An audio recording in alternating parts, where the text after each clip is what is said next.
fractal do primeiro módulo, certo? Então nós vamos girar em torno dessas três pedagogias. E elas têm essa, vamos dizer, hierarquia, né? Agora vocês olhem esse texto, que é o texto seguinte, que é a pedagogia do líder. Por esse texto, ele é o texto que apresenta a pedagogia, a primeira pedagogia. Nós vamos trabalhar agora nas próximas 3 semanas. Então, a pedagogia do líder. Esse conteúdo nós vamos começar hoje trabalhando a lógica complementar de base na natureza. Na semana que vem nós vamos ver a lógica autonomista da natureza. E na outra semana a lógica da sustentabilidade nos ecossistemas. Agora eu quero que vocês olhem a página seguinte, que é essa aqui. As páginas seguintes são páginas não mais de texto, né, de conteúdo, mas sim de metodologia. Ok? Achar? Pedagogia do amor. Achar? Oi. Vai ficar sem. Acompanha. Se quiser sentar do lado de alguém que tem, vai acompanhando. Pedagogia do amor, ok? Tá bom.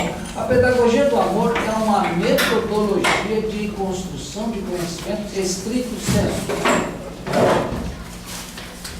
Significa conhecimento específico. Significa, em linguagem biológica, a construção de sinapses. Então, ela é uma pedagogia do tipo construtivista, poderosíssima. Ao final desse circuito, você tem que saber reconhecer em você mesmo uma nova sinapse. Ok? E aí, com isso você pode então passar à frente. Quanto mais tu praticar aquela sinapse com aquela palavra, porque cada sinapse está associada a uma palavra e a uma imagem, na verdade. Então, eu peço para tu pensar na sua mãe, tu está pensando na sua mãe. Ok? Então lá tem uma sinapse que está muito queimada, está muito cauterizada. Ou seja, não tem mais nenhuma resistência.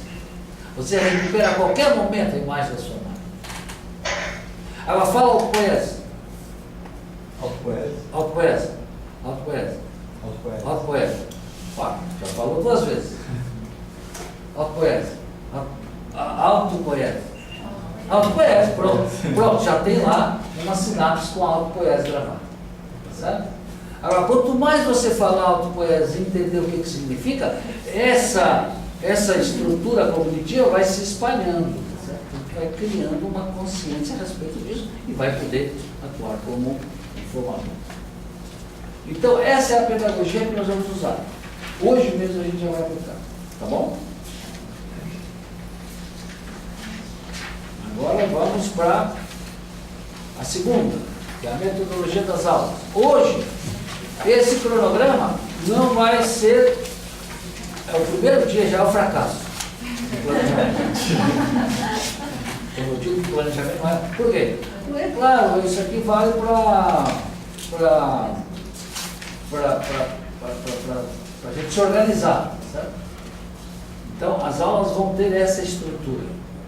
Hoje elas serão menores, porque é claro que esse papo inicial só hoje a gente faz.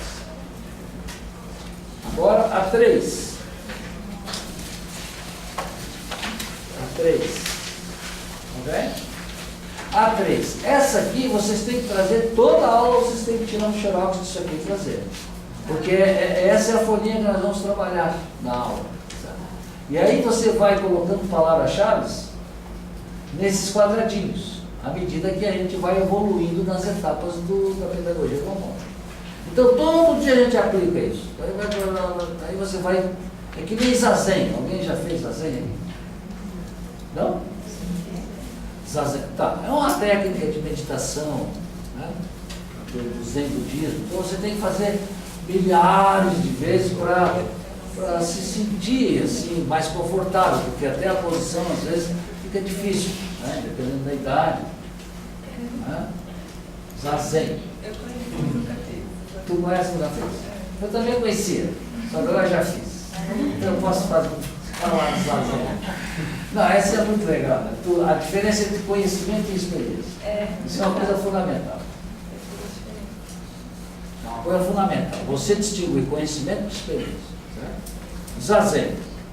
Eu conhecia, tu conhecia. Bom, agora eu já posso dizer, eu já fiz. Então eu tenho uma experiência. Mas foi só 2 vezinhas. Então, sou assim, neófito, ainda doeu. Não consegui ainda. Mas depois de 1000 horas, sabe, 1000 horas. Isso é 1000 horas. 1000 horas, Subiu o lado de experiência. 1000 horas, tendo 1000 horas. Então ele nos dá essa ideia de 1000, mas é simbólico. Mas eu levo a sério. 1000 horas. Eu apliquei a pedagogia do amor 1427 vezes. Quando eu cheguei nesse ponto, eu parei de contar. Então eu me sinto bem, íntimo.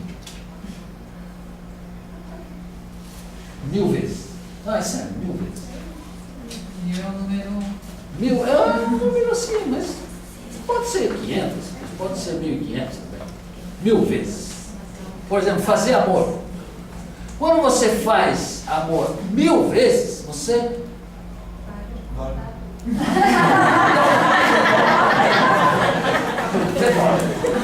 pode dormir relaxado. 1000 vezes bem. Quando você faz 1000 vezes bem, aí você, poxa, você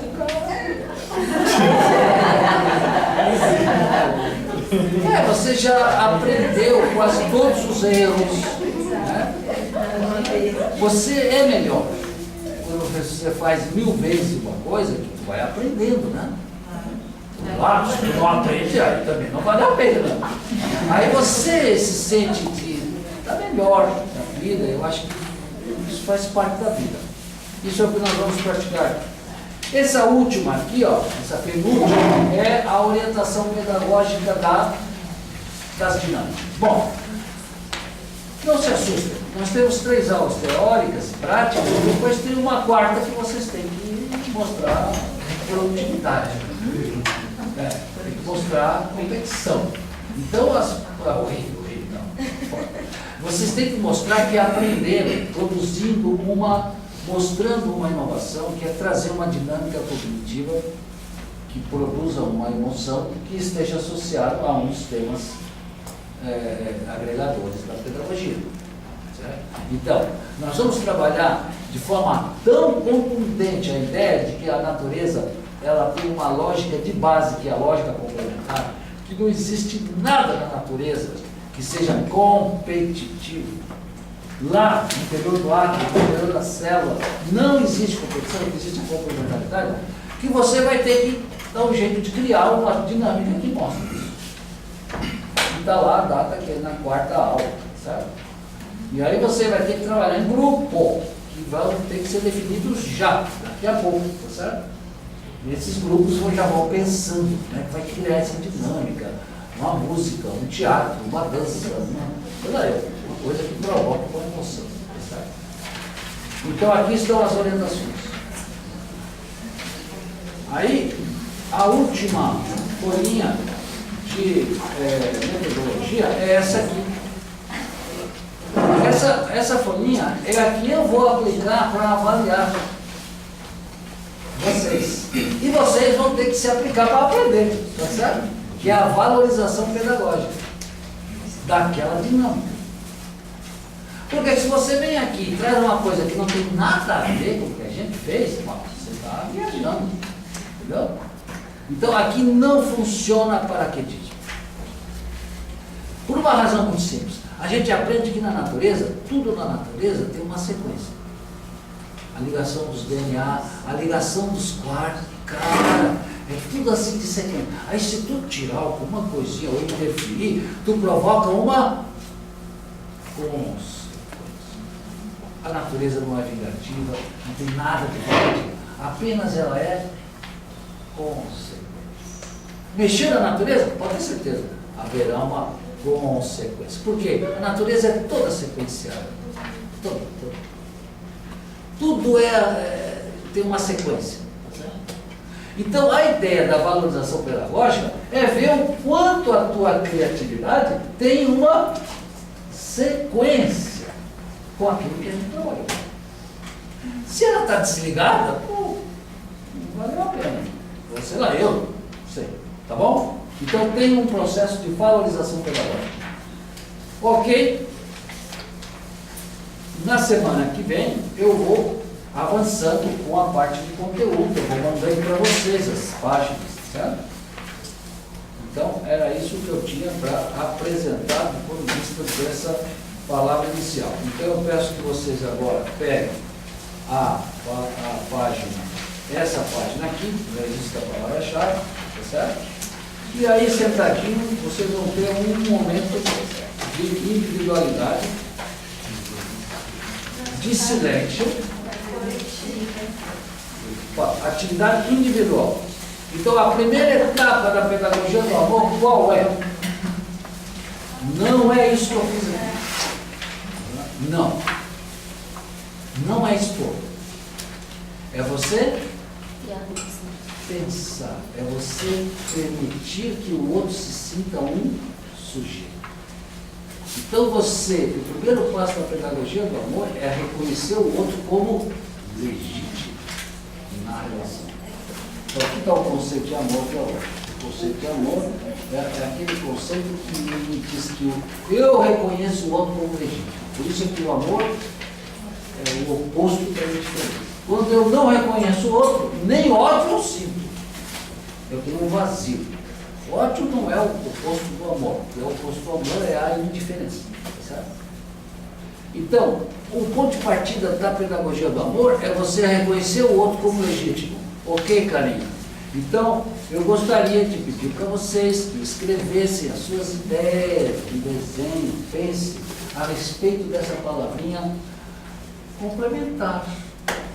Qual é a sua ideia de complementar? Desenho. Desenho. Ou pense, se você não quiser escrever nada, não tem problema. Só que nós vamos criar um tempo agora. Vamos ficar 1 minuto travado, todo mundo em silêncio, e você busque a sua experiência, o seu conhecimento na sua vida, no dia de hoje, na sua graduação, onde é que alguém já te falou de algo que é complementar? Se possível, busque um exemplo, ou pense e inove. E aí você escreve aqui algum registro disso, uma palavra, se quiser fazer um desenho, ou simplesmente, se não quiser falar, não escrever nada, não escreve, mas pense, tá bom? Então vamos começar? Então vocês têm aí 1 minuto. Quem está sem a folha, pode fazer numa folha. Um papelzinho, Enquanto isso, quem é essa pessoa? Fazer isso para você ler.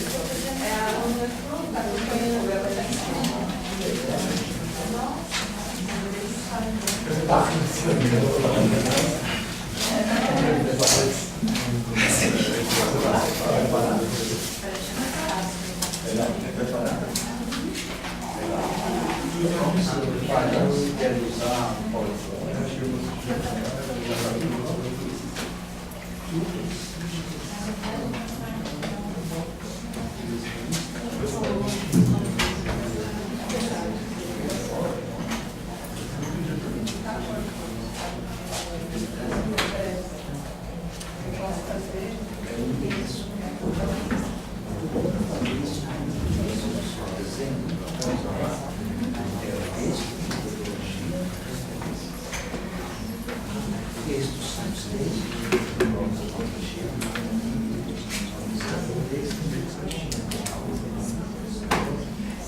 Bota lá no foto, eu me sinto isso.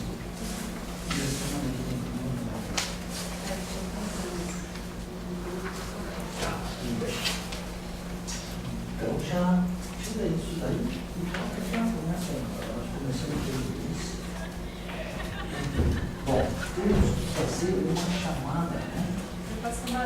Ah, tá, passando uma lista. Tá. Com e-mail, eles estão no grupo? Eles estão, a maioria no grupo antigo. Ah, já tem um grupo. E a gente está adicionando um grupo novo. Eu só adicionar hoje à tarde, acho que não deu para adicionar todos. Tá, haverá um grupo De e-mail. só desse aqui. Né? Só desse módulo. Beleza. Então, vamos nos organizar aos poucos. Teremos 2 grupos de e-mails. Um para esse módulo e outro para o módulo de quarta-feira aqui. Outro módulo. Adiante, sabemos você.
Ok?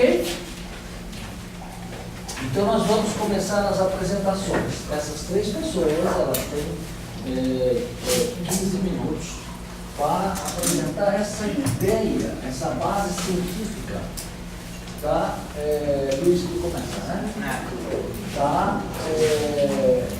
Da lógica complementar nas diversas dimensões da natureza. Vamos começar pela lógica complementar na matéria. É maravilhosa isso. Luiz, por favor.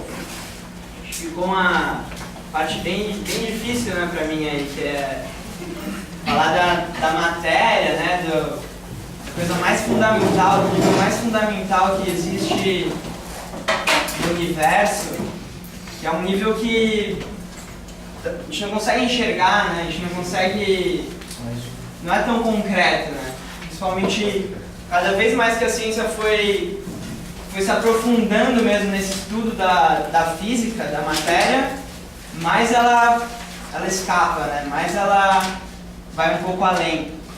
Então, explicar um pouco de como que é essa matéria, às vezes é um pouco abstrato quando a gente tenta ir num nível mais básico, né? Que é tentar explicar cientificamente, então, como que essa natureza é complementar, como que essa matéria é complementar. Né? Se fosse ter que explicar numa outra cultura, uma cultura oral, mitológica, seria muito mais fácil, porque a forma de eles verem o mundo e entenderem o mundo é uma forma já complementar todo ser. Numa cultura nativa americana, por exemplo, a pedra eles enxergam como um ser, né? Como um irmão que tem um papel nessa história, nessa narrativa que é o mundo, que é a vida, né? Então, não tem como eles não verem complementar, porque uma cultura oral é uma cultura de histórias, né? Então, tudo é complementar, porque tudo faz parte como um personagem nessa história, né? Nessa dança. Então, seria mais fácil. Agora, quando a gente vai para a ciência, a gente tem que sempre enxergar, provar, né? E quando você vai para os níveis mais básicos, para você enxergar alguma coisa, provar alguma coisa, você tem que usar um acelerador de partículas que contorna uma cidade inteira lá na Suíça, né, por exemplo, o CERN, um dos maiores que tem, para você comprovar que tem uma partícula lá dentro que vai fazer tal tipo de interação. Então, é difícil assim, né, de a gente estar mostrando isso, mas dá para visualizar muito bem. Todas as teorias que foram surgindo sempre mostra que existe essa complementaridade na natureza.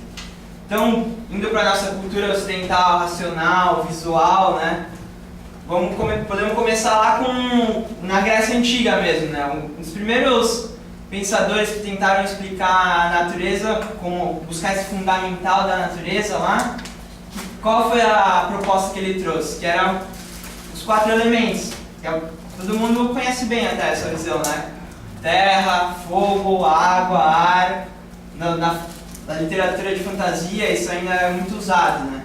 E que esses 4 elementos interagem e formam tudo o que existe. Então eles se complementam, se misturam e formam tudo o que existe. Lá nos primeiros pensadores gregos. Depois abriram mão, né, dessa, que já ainda era um pouco, não sei, não muito racional talvez.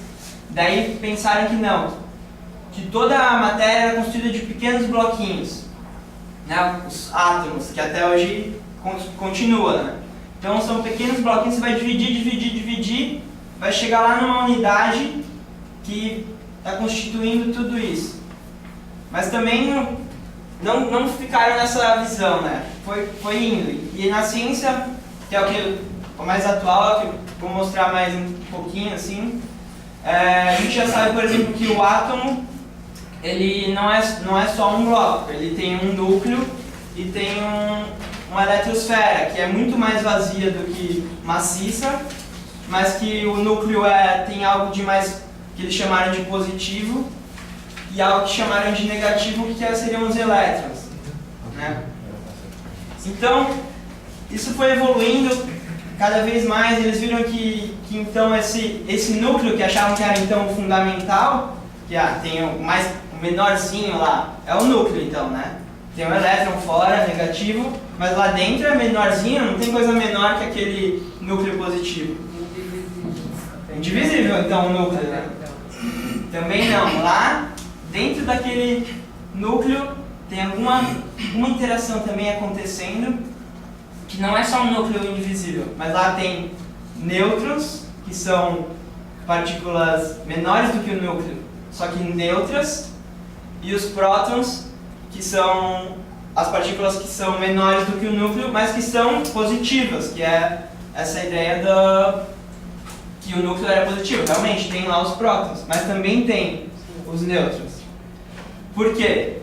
Porque senão, como é que ia estar um monte de prótons, de próton positivo, se a gente se provou que existe uma força, que chama a força eletromagnética, que diz que positivo com positivo se repele. Isso a gente tudo estudou, né, no ensino médio, no vestibular, no mínimo, né?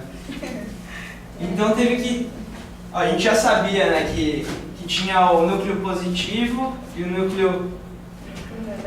e a eletrosfera era negativa. Então eu tava lá, né, aqui, ó, achei um núcleo positivo e a eletrosfera negativa. Ah, legal, estamos se equilibrando, continua um nêutron, tá complementar aqui. Ah, não. E aqui dentro? Eles descobriram que tem mais coisa aqui dentro, né? Fora de escala, né? Aqui teria um próton que seria positivo, mais de um próton, né? E um nêutron, seria neutro. Agora, como que vamos explicar que está aqui vários prótons e eles continuam ali, se existe a força eletromagnética que está falando que eles se repelem, né? Daí teve que ir lá mais a fundo e entender que existe uma complementariedade ali mais básica ainda, um constituinte mais básico, que aqui dentro do próprio próton e do próprio nêutron, se a gente ampliasse ele, lá dentro teria mais um outro tipo de partícula, menor ainda, que chamam Aqui a gente não estudou no ensino médio. Foi o átomo foi dividido. O átomo que já não era átomo, já foi dividindo. Aqui dentro, bem recente isso agora, né, no século passado, descobriram o tal dos quarks. Os quarks, a gente ouve assim, alguma notícia de divulgação científica, a gente até ouve quarks, né? É um nome que até já não é tão estranho pra gente, né? Seria a menor partícula. Quarks. Mas aí, como que você explica então que... Né, estou falando dos quarks porque eu tenho que explicar como que está lá o núcleo estável. Sendo que a gente sabe que existe a força eletromagnética,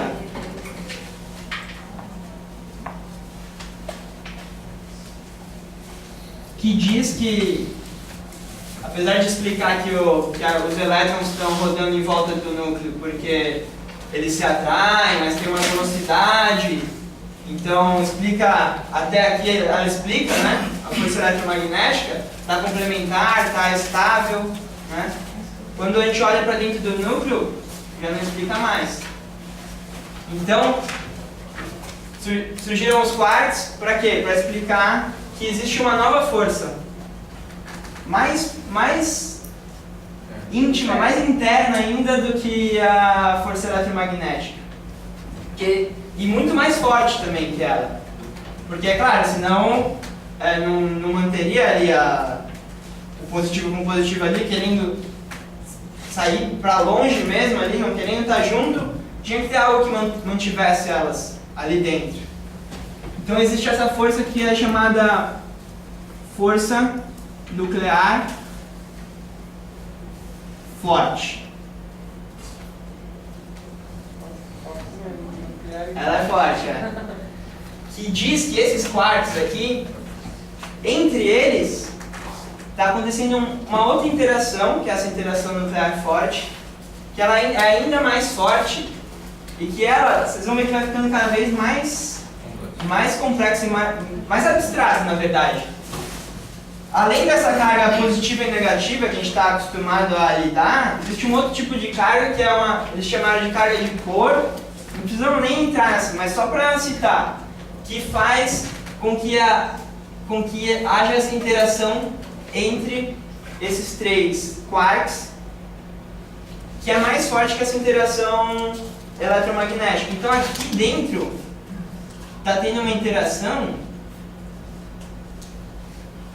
que mantém isso ali coeso, junto, estável, mais ainda do que essa força eletromagnética, que no nível do átomo é o que está regendo essa estabilidade, e é o que está regendo uma ligação numa molécula depois, né, que é essa atração entre o núcleo positivo com o elétron negativo. Então isso em tudo, né? A gente sente isso quando eletriza, tudo, são os elétrons que estão interagindo, é palpável até no nível físico, né?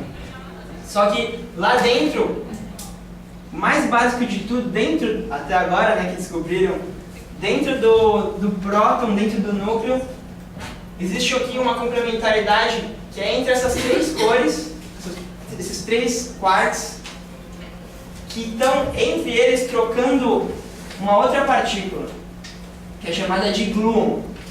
Gluon de cola mesmo, né? Glue em inglês é cola, porque essa força ela é tão forte que ela cola aqueles quarks, formando um próton ou um nêutron, a ponto de eles estarem tão juntos que antes achava-se que era uma coisa única, indivisível, e a ponto de entre os três quarks que estão aqui e aqui no nêutron, eles também estão trocando esses gluons. Então eles também estão aqui nessa troca, nessa complementaridade dada pela interação forte, pela força nuclear forte, que cria essa coesão, essa estabilidade do núcleo, que é até mais forte do que a repulsão positiva. Então, olha quantos níveis de complementaridade a gente tem até agora, né? tem o nível do átomo entre o elétron negativo e o núcleo positivo. Dentro do núcleo, entre os quarks lá que estão trocando uma partícula que quase que não é matéria, né? Que é uma quase não matéria, assim, é uma